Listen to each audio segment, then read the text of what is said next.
వస్త్ర పరిశ్రమలను ఆదుకోవాలంటూ కాంగ్రెస్ ప్రభుత్వానికి సూచిస్తున్నారు కేటీఆర్. ఈ నేపథ్యంలో ఆయన ఒక ట్వీట్ కూడా చేశారు. వస్త్ర పరిశ్రమ చాలా డీలా పడిపోయిందని, అనేక మంది కార్మికులు రోడ్డును పడాల్సిన పరిస్థితి వచ్చిందని, గత ప్రభుత్వంలో అమలు చేసినటువంటి సంక్షేమ పథకాలు కూడా వారికి అందడం లేదంటూ కేటీఆర్ ట్వీట్ చేశారు.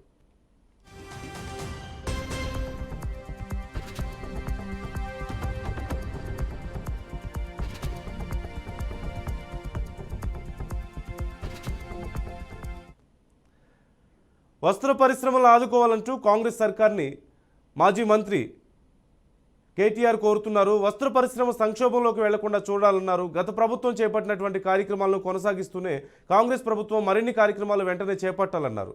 గత 10 సంవత్సరాల్లో సిరిసిల్ల వస్త్ర పరిశ్రమ ఎంతగానో అభివృద్ధి చెందిందంటూ తెలిపారు.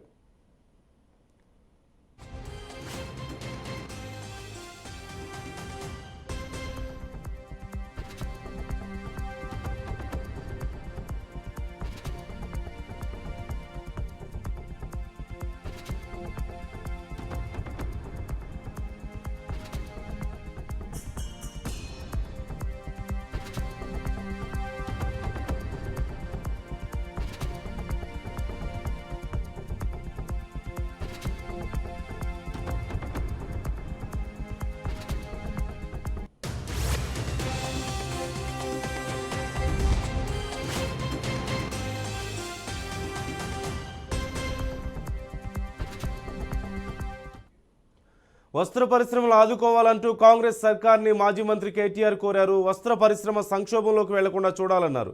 గత ప్రభుత్వం చేపట్టిన కార్యక్రమాలను కొనసాగిస్తూనే కాంగ్రెస్ ప్రభుత్వం మరిన్ని కార్యక్రమాలు వెంటనే చేపట్టాలన్నారు.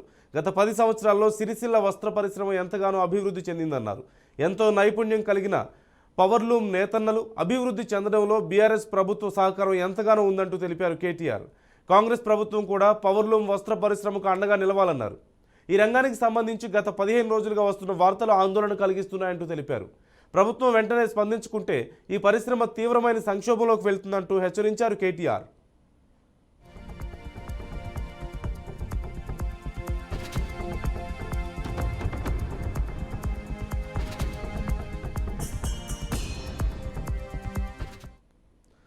అయితే సంక్షోభం కారణంగా రాజన్న సిరిసిల్ల జిల్లాలో వస్త్ర పరిశ్రమలను మూసివేయాలంటూ యాజమాన్యాలు నిర్ణయించాయి. ఈ నిర్ణయంపై రాష్ట్ర చేనేత శాఖ మంత్రి తుమ్మల నాగేశ్వరరావు స్పందించారు. పరిశ్రమలను మూసివేయడానికి కారణాలు తెలుసుకుని ప్రభుత్వం తరపున సహాయాన్ని అందించాలంటూ అధికారులకు సూచించారు తుమ్మల. పాలిస్టర్ వస్త్ర పరిశ్రమ పరిస్థితిపై నివేదిక ఇవ్వాలంటూ చేనేత శాఖ కమిషనర్ అలుగు వర్షిణిని ఆదేశించారు. దేశవ్యాప్తంగా టెక్స్టైల్ రంగంలో నెలకొన్న సంక్షోభం, కొత్త ఆర్డర్లు రాకపోవడంతో మూసివేయాలనే నిర్ణయం తీసుకున్నట్లుగా తెలుస్తోంది. గతంలో ఉత్పత్తి చేసిన వస్త్రాలకు సంబంధించిన బిల్లులను రాష్ట్ర ప్రభుత్వం ఇంతవరకు చెల్లించలేదన్నారు తుమ్మల. అందుకే పెట్టుబడి పెట్టి ఉత్పత్తి కొనసాగించలేకపోతున్నామంటూ పలువురు యజమానులు వాపోయారంటూ తెలిపారు తుమ్మల.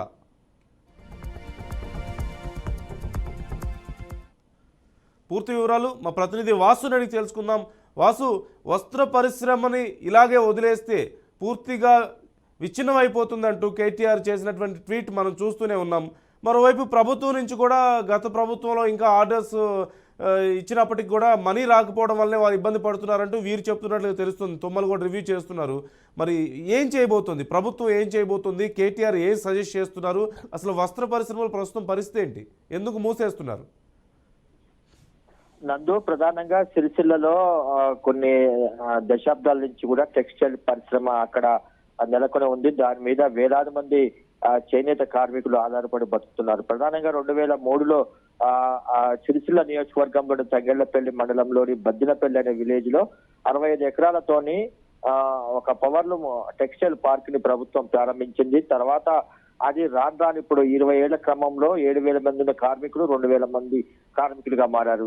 ప్రధానంగా ఏదైతే ఈ పవర్లూమ్ సంబంధించి కరెంటు సమస్య ప్రధానంగా ఉన్నట్టుగా స్థానికులు చెప్తున్నారు. కరెంటు యూనిట్ కి ఎక్కడైతే మిగతా స్టేట్స్ లో టెక్స్టైల్స్ ఉన్న స్టేట్స్ లో తమిళనాడు కానీ మహారాష్ట్రలో కానీ కరెంటుకు సంబంధించి తక్కువ ఛార్జెస్ ఉన్నాయి, తెలంగాణలో ఎక్కువ ఛార్జెస్ ఉన్నాయి. దాన్ని ఈ పవర్లూమ్ సంబంధించిన యాజమాన్యాలు భరించలేకపోతున్నాయి అనేది కూడా ప్రధానమైన ఒక కారణంగా తెలుస్తుంది. దాంతో పాటు ఈ నూలు సంబంధించిన రేట్లు కూడా ప్రస్తుతానికి చాలా ఎక్కువ ధరలు ఉన్నాయి. దాన్ని కూడా యాజమాన్యాలు భరించలేక ఈ కరెంటు సంబంధించి తెలంగాణలో ₹7.50 కరెంటు ఒక యూనిట్ కి చెల్లిస్తున్నారు సిరిసిల్లకు సంబంధించిన పవర్లూమ్ యాజమాన్యాలు. దాన్ని మహారాష్ట్రలో అయితే రూపాయలు ఉందని చెప్తున్నారు. అట్లాగే తమిళనాడులో 500 యూనిట్ల వరకు ఫ్రీ ఉంది. 500 యూనిట్ల పైన తర్వాత నామినల్ ఛార్జెస్ వసూలు చేస్తున్నట్టుగా సమాచారం ఉంది. దీన్ని తెలంగాణలో ఏదైతే అధిక ధరకి కరెంటుని ఏదైతే వీళ్ళు కరెంటు బిల్లులు కట్టలేక ఈ పరిశ్రమకు సంబంధించిన యాజమాన్యాలన్నీ కూడా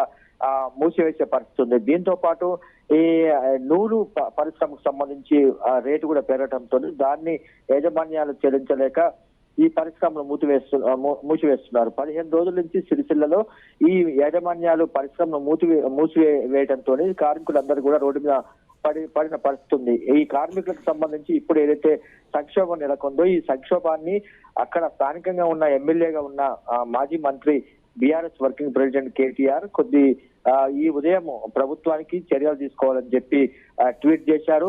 సిరిసిల్లలో ఏదైతే సమస్యలు ఉన్నాయో ప్రధానంగా పవర్ లూమ్ కు సంబంధించి సమస్యలు ఉన్నాయో ఆ పవర్ లూమ్ సమస్యలను పరిష్కరించాలని గతంలో తమ ప్రభుత్వంలో కొద్దిగా చేసే ప్రయత్నం చేశాం కానీ ప్రస్తుతం ఆ సమస్య అట్లేగా ఉంది. దాన్ని కాంగ్రెస్ ప్రభుత్వం పరిష్కరించాలని అన్నట్టుగా ఆయన ట్వీట్ చేశారు. దానికి ప్రభుత్వం కూడా 2 రోజుల క్రితం ఈ టెక్స్టైల్ సంబంధించిన మంత్రి తుమ్మల నాగేశ్వరరావు సంబంధిత అధికారులతో సమీక్ష నిర్వహించారు. ప్రధానంగా ఏదైతే యాజమాన్యాలకు బకాయి పడ్డ ఏదైతే నిధులు ఉన్నాయో అవన్నీ కూడా పరిశీలించి విడుదల చేస్తామని చెప్పారు. దాంతో పాటు అక్కడ రోడ్డున పడ్డ కార్మికులకు సంబంధించి దాన్ని కూడా పరిష్కరించే దిశగా ప్రభుత్వం చర్యలు చేపడుతుందని చెప్పి తుమ్మల నాగేశ్వరరావు చెప్పారు. దాంతో పాటు గత ప్రభుత్వం ఏదైతే నిర్లక్ష్యంగా వ్యవహరించిందో ఈ రంగానికి సంబంధించి చేసిన ఏదైతే లోటుపాట్లున్నాయో అవన్నీ కూడా సరిదిద్ది ప్రభుత్వం ఖచ్చితంగా వారిని అనుకునే విధంగా ప్రయత్నం చేస్తున్నట్టుగా ఆయన అధికారులతో చేసిన రివ్యూలో చెప్పడం జరిగింది. ప్రధానంగా ఇప్పుడు